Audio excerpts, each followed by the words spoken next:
In the morning when I rise, give me Jesus.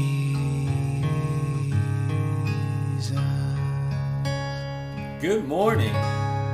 As we're closing out the letter of Colossians, Paul wants those in the congregation at Colossae to know that there are a lot of people that care about them.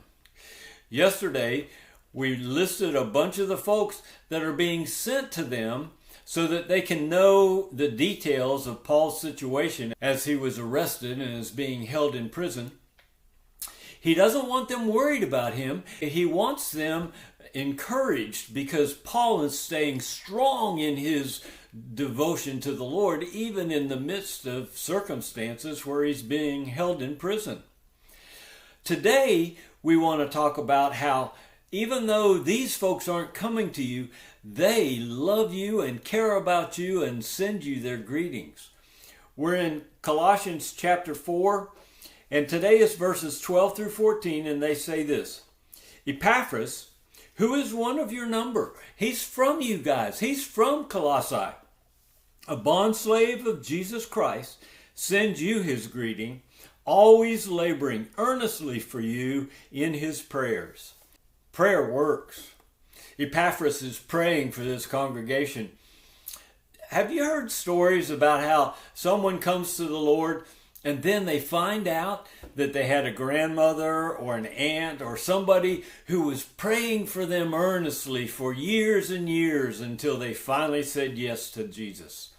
Well, that's going on with these folks who care about the church in Colossae, and it's going on for you.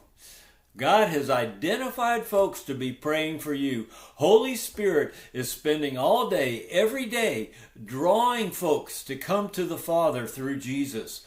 And so, he has folks praying for unbelievers that they would believe, and for believers that they would stay strong. See how Epaphras is praying for the church, that you may stand perfect and fully assured in all the will of God. Okay, let's talk about that for a minute. When there's any conversation that you may stand perfect, the conversation almost immediately goes to behavior. And folks say, well, I'm not perfect, and so I sure need prayer to be perfect. But that's not what this is talking about. What this is talking about is being perfected in your spirit, because that's what happens when everyone is a believer. He's a new creature, born again, spirit man comes alive, and it says in Hebrews, he has been perfected by the sanctification that comes through the sacrifice of Jesus' body. And so, he's praying that you would stay perfect in your faith. That's the deal. Fully assured. No doubt. Oh, doubt will come into your mind, but don't let it get into your heart.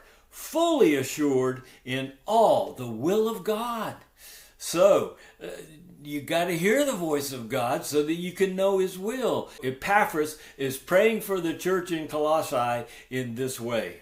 Verse 13, for I testify for him that he has a deep concern for you and for those who are in Laodicea and Hierapolis as well.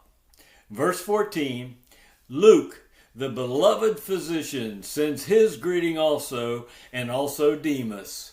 God had told me that after we finish Colossians, after tomorrow, we're going to go to one of the Gospels, but I didn't know which one.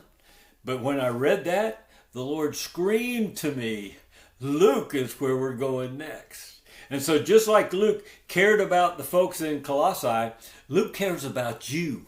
And he wants you to know all the details. I can't wait till we start Luke and you see why Luke went to the trouble to write a gospel. Well, and Demas cares about you guys too. There are many praying for you, some that you don't even know. If you're a believer, that you would be perfected in your faith, fully assured in the will of God for you. Oh, God bless you, as the steps you take are steps born out of hearing the voice of God as he leads you in an abundant life. I look forward to closing out Colossians with you tomorrow. I'll see you then. Give me Jesus. Give me Jesus.